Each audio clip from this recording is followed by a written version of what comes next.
ऐसी न करें कि आप दूसरों की मदद करते करते कई बार इतना घुस जाते हैं, और मैं आपको बताना चाहता हूं फिर आपको प्रॉब्लम आएगी। बाइबल बताती है तुम्हारी भलाई बुद्धिमानी के साथ हो। मैं हमेशा एक चीज कहना चाहता हूं, और मुझे पता है ये चीज आपको बिल्कुल पसंद नहीं आएगी। आप है ना प्रभु से डिसर्नमेंट मांगो, डिसर्नमेंट, कि खुदा आपको बताए कि शब्द क्या हृदय से आ रहे हैं कि शब्द दिमागी हैं। सोचो, यीशु ने कहा तुम बुरे हो के अच्छी बातें कैसे बोलते हो। याद रखिए, जैसे वचन में लिखा है जो दिल में है वो मुंह पे आता है। पर समटाइम्स यीशु ने यह भी कहा था कि जो तुम हो नहीं तुम वो कैसे बताते हो। कुछ लोग ऐसे हैं, जो मैं आपको सच कहना चाहता हूं, आप मसीह की देह में इस बात को याद रखिएगा ताकि सयाने बन पाओ। कुछ लोग ऐसे हैं जिनका बोलना दिल से नहीं आता है, वो यहां से आता है। ताड़ लो, ताड़ लो, बाइबल बताती है, लिखा है ताड़ लो एक दूसरे को। आपको पता है यूहन्ना ने क्या प्रचार किया अपनी किताब में? यहां देखिए सब, हे मेरे बालकों ये बातें मैं तुम्हें इसलिए लिखता हूं कि तुम पाप न करो। आपको पता है 2:1 यूहन्ना में ये लिखा है, हे मेरे बालकों ये बातें मैं तुम्हें इसलिए लिखता हूं ताकि तुम पाप न करो। उसके बाद वो कहता है यदि कोई कहता है मैं प्रभु को जानता हूं और अपने भाई से नफरत करता है तो वो नहीं जानता। उसके बाद वो लिखता है यदि तुम कहो कि मैं ज्योति में हूं और अपने भाई से नफरत करते हो तो तुम अंधकार में हो। उसके बाद जानते हो क्रिश्चियंस को क्या बोलता है? मसीहों को, उन्हीं को जिनको वो लेटर लिखता है, बोलता है तुम सुन चुके हो एंटी क्राइस्ट आने वाला है, लेकिन अब भी तुम्हारे बीच में कुछ ऐसे लोग हैं जो बिल्कुल उसकी आत्मा में चलते रहते हैं। और जानते हो फाइनली उस लेटर में वो क्या लिखता है? बोलता है तुम में से कुछ लोग इसलिए चले गए क्योंकि वो तुम्हारे थे ही नहीं। आप विश्वास कीजिए, ऐसे प्रचार सुनने के बाद कौन बैठेगा? अमेजिंग प्रीचर, वो एक ऐसा प्रचारक था जो सच बोलता था, इसीलिए बहुत लोग चले गए।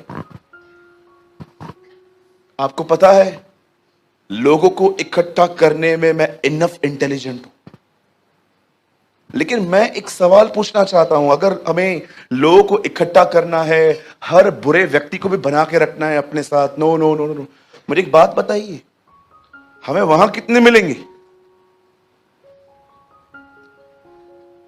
जब लोग आते हैं तो आपको जो बात करनी चाहिए तो ऐसी बात करनी चाहिए ताकि जो उसके हैं वो बने रहें।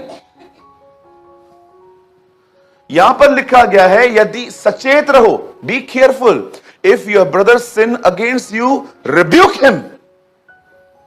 अगर तेरा भाई, जैसे इन दिनों में आपको ये सारी बातें सुनना पसंद नहीं है ना, आगे भी कुछ ऐसा ही होने वाला है, मैं आपको बताऊंगा। देखो आगे हुआ क्या। यीशु प्रचार कर रहा है यदि तेरा भाई, मसीह भाई अगर कुछ गलत कर रहा है, अगर तेरी मसीह बहन कुछ गलत कर रही है तो तू उसे डांट। और उसके बाद क्या लिखा है? यदि पछताए तो, अच्छा न पछताए तो,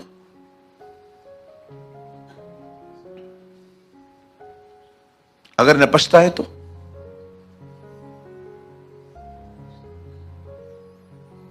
समझो आप किसको डांट रहे हो और वो नेगेटिव हो गया, होते ना नेगेटिव लोग। यहां लिखा गया है तू उसे डांट और यदि पछताए तो उसे क्षमा कर, फॉरगिव हिम। आगे 4 देखो यीशु प्रीच कर रहा है, यदि दिन भर में वो 7 बार तेरा अपराध करे और 7 बार तेरे पास आकर कहे मैं पछताता हूं, क्षमा कर उसे। वचन कहता है अगर आप एक ऐसी जगह पे हो जहां पर आप लोगों को डांटते हो और अगर वो पछताते हैं, उन्हें लगता है कि यस ब्रदर हमने गलत किया है, हमें माफ कीजिए। जानते हो बाइबल क्या कहता है? जितनी बार करता है उसे माफ कर, फॉरगिव हिम।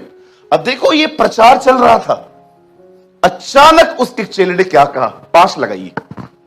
तब प्रेरितों ने प्रभु से कहा, हमारा विश्वास बढ़ा, बंद कर टीचिंग हमें बस पता माफ करना। सी ये आज के लोग हैं, they are exactly like apostles. Forgiveness के बारे में सुनना ही नहीं चाह रहे थे। तब क्यों? तब we have a same Bible. क्यों मैं वो चीजें देख पाता हूं जो आप नहीं देख पाते? जानते हो क्यों? उसका एक कारण है। मैं कभी किसी दिन बताऊंगा आपको कि आपको बाइबल में परमेश्वर क्यों आपसे बात नहीं करता। मैं ये वचन पढ़ रहा था, मैंने कहा the apostle said to the Lord increase our faith. वो कहते हैं हमें क्षमा करना, असांगे न बुधाए क्षमा करण, हमें मत बता कितनी बार माफ करूं, हर बार मैं ही माफ करूं। वो बिलीवर नहीं है। सी, इनको टीचिंग पसंद नहीं आ रही है। जब इस चर्च से कोई लीव होता है और बाहर जाके आपको बोलता है ये ऐसे ऐसे हैं, आओ हमसे आके पूछो, हम बताते हैं क्या प्रॉब्लम है।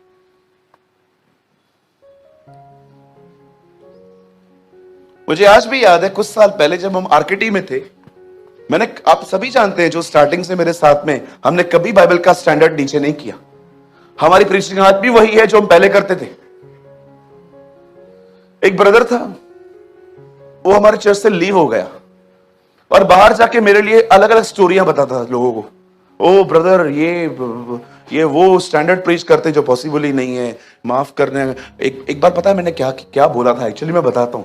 उसने ना किसी को पैसे दिए थे, वो उसको नहीं दे रहा था, सामने वाला। तो मैंने प्रचार में ये बोल दिया, अगर सच में सामने वाले को बहुत तकलीफ है, माफ कर दो। और कोई बड़ा अमाउंट नहीं था, थाउजेंड्स में था। इस बात से उसको ठेस लगी कि ब्रदर पैसे दिलवाने की तो बात नहीं कर रहा, उल्टा बोलता है माफ कर दो। क्या लोग हैं।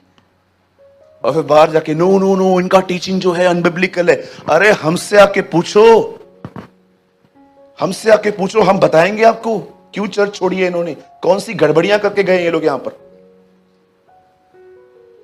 आज मैं आपसे पूछना चाहता हूं, क्या आपको शिक्षा से प्यार है? बोलिए, क्या आपको शिक्षा से प्यार है?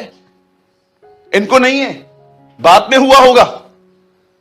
प्रभु यीशु मसीह अपने आप जानते हो, वो क्षमा के बारे में बहुत सिखाता था। क्योंकि जानते हो क्या होता क्या है? देखिए, अगर देखो आपको किसी ने ठेस पहुंचाई, आपको किसी ने गंदे शब्द कहे और अब आपके अंदर कड़वाहट पैदा हो रही है, जानते हो प्रभु क्यों कहता है माफ कर? क्योंकि वो जानता है ये कड़वाहट आपको ही बीमार करेगी। वो आपके अच्छे के लिए कहता है। हमारे प्रभु के वचन में लिखा गया है, वह अपनी सारी आज्ञाएं हमारी भलाई के लिए देता है। क्या लगता है आपको, प्रभु ने आपको इतनी सारी आज्ञाएं क्यों दी हैं? आपको पता है पुराने नियम में कितनी कमांड्स हैं एक यहूदी के लिए? 600 से ज्यादा। टॉयलेट करने जाते थे ना, उसके लिए भी कमांड है बाइबल में कि जब तू जाए और टॉयलेट करे, उस टॉयलेट के ऊपर मट्टी फेंक।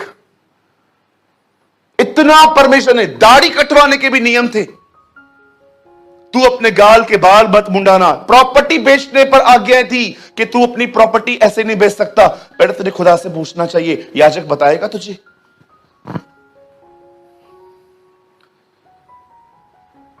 आपको पता है हमारी बाइबल के अंदर भिखारी से कैसे बात करनी है, उसके लिए भी वचन है। पतरस में लिखा है, सबका आदर करो। हम लोग है ना, उनका बड़ा आदर करते हैं जो हमारे स्टैंडर्ड के होते हैं। मैं आपसे पूछना चाहता हूं, बैगर का ऑनर करते हो? मत दो ना उसको पैसे, भाषण क्यों देते हो उसको? इतना जवान हो गया है, कमाता क्यों नहीं है? मेरी दुआ है आपके घर में काम करने आए हो, तब पता चलेगा कि बोलना कितना आसान है। बड़ी लंबी लंबी बोलते रहते लोग। आपके घर पे काम वाली बाई कंटिन्यू क्यों नहीं रुकती आपके घर में? उसके लिए भी बाइबल में वचन है। मैंने देखा है कुछ घरों में बार बार मेड्स बदलनी पड़ती हैं लोगों को। काम वाली बाई आई नहीं, काम वाली बाई आई नहीं, उसके लिए भी लिखा है। क्यों नहीं? जानते हो क्यों? क्योंकि आप उसको काम वाली बाई की तरह ही ट्रीट करते हो। बचा कुचा खाना रस्तों पे फेंकोगे, कचरों में फेंकोगे, पर उसको नहीं दोगे, उसको कुछ नहीं दोगे। मुझे लगता है कुछ मसीहों को रास्ता मिल गया है, ऊपर पैसा कैसे लेके जाएंगे इसका। इनको पता चल गया है कि ऊपर पैसा कैसे लेके जाना है। इतना प्यार सेविंग से। अरे सड़ जाओगे, सड़ जाएगा। लिखा है जब वो आएगा तत्व पिघल जाएंगे। पढ़ा है आपने पतरस में, तत्व पिघल जाएंगे। ये जो आपने गले में रखा है ना, पहन के इतना वड़ा वड़ा ये रखा था, वो गले में पहने मुंडन कहां वधी का ताया, ये नेकलेस सब जो आपने ऐसे बचा बचा के संभाल संभाल के रखा है, तत्व पिघल जाएंगे। लिखा है सब खत्म हो जाएगा।